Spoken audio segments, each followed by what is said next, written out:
जरा सोचो, एक आदमी पेट्रोल पीकर बहुत ज्यादा ताकतवर हो जाए, लेकिन चीजें जैसी दिख रही हैं उतनी सीधी है नहीं। कहानी की शुरुआत होती है एक स्पेसशिप से जो सीधा जाकर कोरिया में क्रैश हो गई। स्पेसशिप एक नदी में डूबी और अचानक नदी से एक नंगा आदमी बाहर निकला। इसके बाद हम मैंजी नाम के एक आदमी को देखते हैं जो अपनी पत्नी सोही के साथ नाश्ता तैयार कर रहा था। उनकी हाल ही में शादी हुई थी और दोनों खूब मजे लूट रहे थे। मैंजी काफी अच्छा, सुंदर और मेहनती है, इसलिए सोही खुद को दुनिया की सबसे खुशकिस्मत लड़की समझती है। एक दिन सुबह नाश्ता करते हुए मैंजी ने कहा कि वो आज रात डिनर के समय तक घर नहीं पहुंच पाएगा। सोही ने पूछा, तुम सच में काम के लिए बाहर जा रहे हो या कुछ और बात है? लेकिन मैंजी ने यही जवाब दिया कि वो उससे बहुत प्यार करता है। फिर शाम को सोही अपने बचपन की सहेलियों से मिलने गई। जब उसकी एक सहेली ने सोही से उसके पति के बारे में पूछा तो सोही ने अपने पति की तारीफों के पुल बांध दिए। इतनी तारीफ सुनकर वो लड़की भी कहने लगी, बस ना, मेरा बॉयफ्रेंड भी बहुत अच्छा है, क्या हो गया?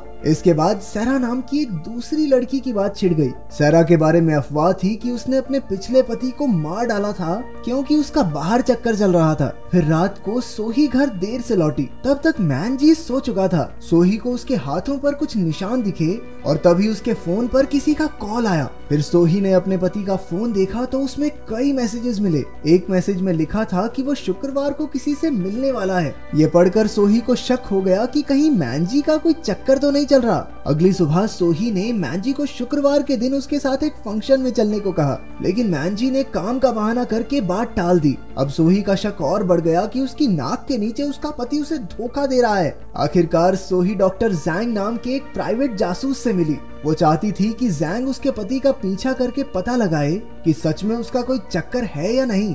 इसके बाद डॉक्टर जैंग काम पर लग गया और हर जगह मैंजी का पीछा करने लगा। आखिरकार उसने सोही को मिलकर बताया कि मैंजी उसे धोखा तो दे ही रहा है और इसके अलावा उसकी कुछ अजीबोगरीब आदतें भी हैं। मैंजी अपना ज्यादातर वक्त क्लब्स, जिम्स और गोल्फ कोर्सेज पर बिताता था। वो हर रोज नई लड़कियों के साथ घूमकर गुलछर्रे उड़ाता है और तो और वो हर सुबह बहुत सारी वाइन पीता था। डॉक्टर जैंग ने बताया कि मैंजी की तो पहले भी 3 शादी हो चुकी हैं और उसकी तीनों पत्नियां या तो गुमशुदा हैं या फिर मर चुकी हैं। लेकिन सबसे हैरान कर देने वाली बात तो ये थी कि मैंजी छिपकर पेट्रोल पीता था। ये सब सुनकर सोही का दिल टूट गया और वो रोती हुई वहाँ से चली गई। उस रात सोही ने एक चाकू से मैंजी का काम तमाम करने की कोशिश की, लेकिन वो हिम्मत नहीं जुटा पाई। आखिरकार वो अपनी पुरानी दोस्त सैरा से मिलने पहुंची। उसने सैरा से कहा कि वो अपने धोखेबाज पति को मारना चाहती है। सैरा की खुद की 4 शादियां टूट चुकी थी और उस पर अपने पिछले पति को मारने का इल्जाम भी था।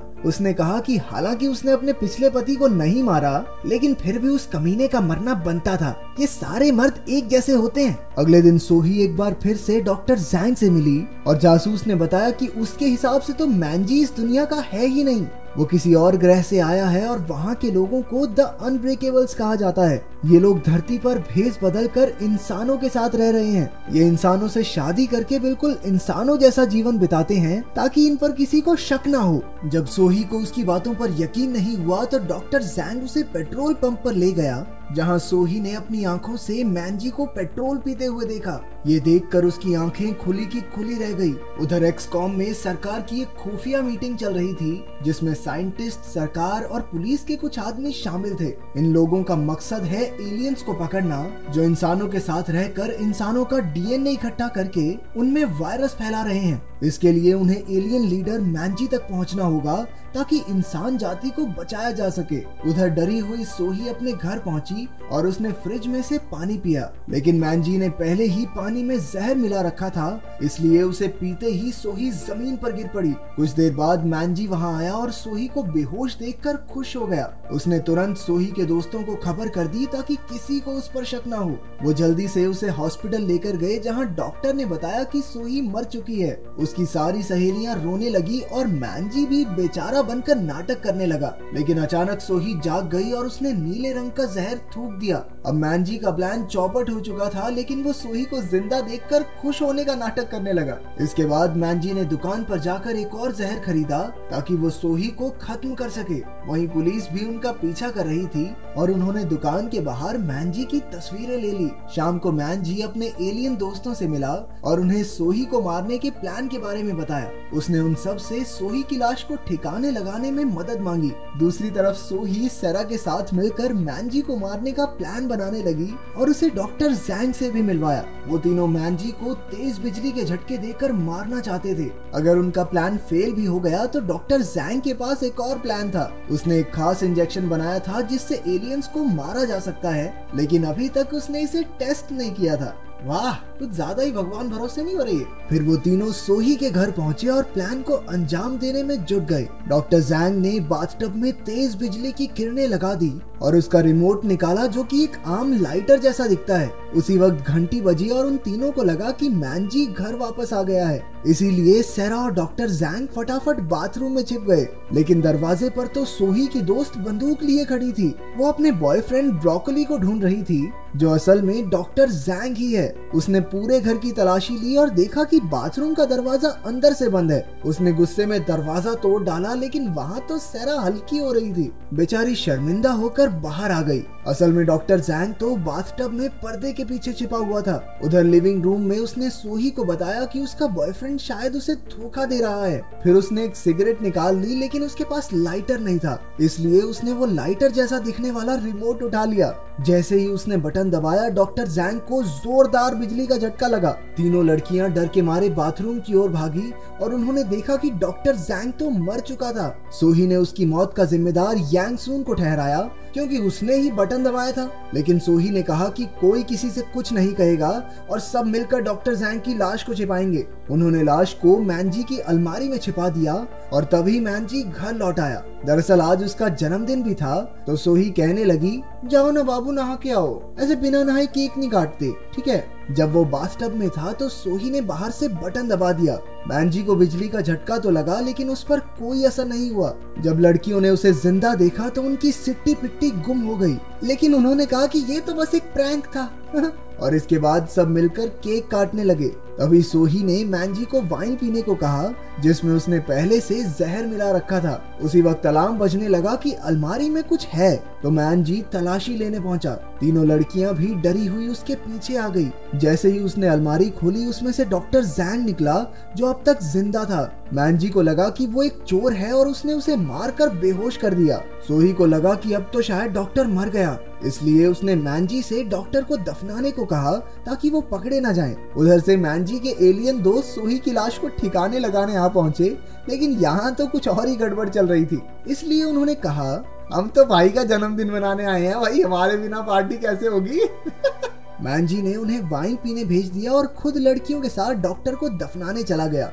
जैसे ही मैंजी ने जमीन खोदी, सोही ने पीछे से उसके सर पर कुल्हाड़ी मारकर उसे डॉक्टर के साथ वहीं दफना दिया। आखिरकार उन तीनों ने चैन की सांस ली, लेकिन तभी मैंजी का सर जमीन से बाहर आ गया। ये देखकर वो तीनों तुरंत गाड़ी में भाग गई। मैंजी भी बाहर निकलकर उनका पीछा करने लगा। वो तो गाड़ी से भी तेज भाग सकता था। इसी चक्कर में गाड़ी का एक्सीडेंट हो गया और इस सब के बीच मैंजी भी एक पहाड़ से नीचे जा गिरा। जब लड़कियों को मैंजी की लाश नहीं मिली तो वो वापस सोही के घर लौट आई, लेकिन वहाँ तो मैंजी के सारे एलियन दोस्त मरे हुए थे, क्योंकि सबने वो जहरीली वाइन पी ली थी। बिना समय गवाए उन तीनों ने सारी लाशें अपनी गाड़ी में भरी और उन्हें ठिकाने लगाने चल पड़ी। लेकिन रास्ते में उन्हें पुलिस ने रोक लिया। उन्होंने बहाना लगा दिया कि सर ये तो हमारे पति हैं जो शराब पीकर बेहोश हो गए हैं, पियक्कड़ कहीं के। आखिरकार उन तीनों को पुलिस स्टेशन ले जाया गया। पुलिस डॉक्टर जैंग को भी वहां ले आई, क्योंकि उन्हें लगा कि वो आवारा घूम रहा है। असल में बिजली के झटकों की वजह से उसकी याददाश्त चली गई थी। उधर मैंजी पहाड़ चढ़कर फिर से ऊपर आ गया और वहां उसे पेट्रोल दिखाई दिया। जैसे ही उसने पेट्रोल पिया, उसके सारे जख्म भर गए और वो एकदम तंदुरुस्त हो गया। इसके बाद वो पुलिस स्टेशन गया और सोही और उसकी सहेलियों को छुड़ाकर अपने साथ ले आया। गाड़ी में मैंजी ने नाटक किया कि उसे तो कुछ भी याद नहीं है, लेकिन थोड़ी देर बाद कहने लगा उन तीनों को बड़े प्यार से मारेगा, मस्ती के साथ। अचानक सेरा ने अपना चाकू निकालकर उसके सर पे दे मारा। इससे गाड़ी एक बार फिर पहाड़ से नीचे गिरी, लेकिन सोही, सेरा और यांग सुन जिंदा बच गई। वो तीनों जल्दी से गाड़ी से निकलकर भागी। कुछ देर बाद मैंजी उठा और चाकू अब भी उसके सर में था। तीनों लड़कियां भागकर एक फैक्ट्री में छिप गई, लेकिन मैंजी ने अपनी शक्तियों से उन्हें ढूंढ निकाला। जैसे ही वो सोही को मारने वाला था, बहुत सारे एलियन ऑफिसर्स वहां आ पहुंचे। जबरदस्त लड़ाई शुरू हो गई और मैंजी ने अपनी तिलक तिलस्मी शक्तियों से ऑफिसर्स को धूल चटा दी। तभी डॉक्टर जैंग ने सोही को अपना बनाया इंजेक्शन थमा दिया। सोही ने पीछे से मैनजी को इंजेक्शन लगा दिया